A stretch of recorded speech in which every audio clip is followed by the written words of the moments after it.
வாக்குப்பதிவு இயந்திரங்களில் வேட்பாளர்களின் புகைப்படம் மற்றும் சின்னம் பொருத்தும் பணி நாளை நடைபெறும் என சென்னை மாவட்ட தேர்தல் அதிகாரி சந்திரமோகன் அறிவித்துள்ளார்.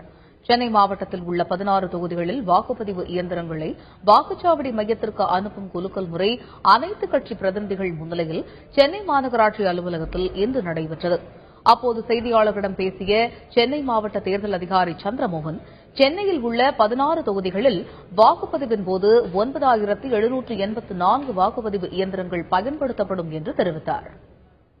ஒவ்வொரு சட்டமன்ற தொகுதியிலுமே எந்த இவிஎம் எந்த வாக்குச்சாவடியில நம்ம யூஸ் பண்ண போறோங்கிற செகண்ட் ஃபேஸ் ஆஃப் ரேண்டமைசேஷன் நம்ம இன்னைக்கு பண்ணியிருக்கின்றோம்.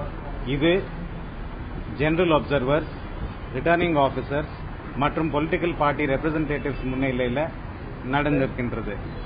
இது முடிச்ச பிறகு அந்த சட்டமன்ற தொகுதியில அந்த இவிஎம் பிரிப்பரேஷன் ப்ராசஸ் ஆரம்பிக்கப்படும். இது கவர்மெண்ட் பிரஸ்ல இந்த பேலட் பேப்பர் பிரிண்ட் பண்ணி அந்த பிரிண்ட் ஆன பேலட் பேப்பர் இந்த இவிஎம்ல பிக்ஸ் பண்ணிட்டு அந்த எலெக்ஷனுக்கு தேவையான பிரிப்பரேட்டரி ப்ராசஸ் நம்ம தொடங்க போறோம்.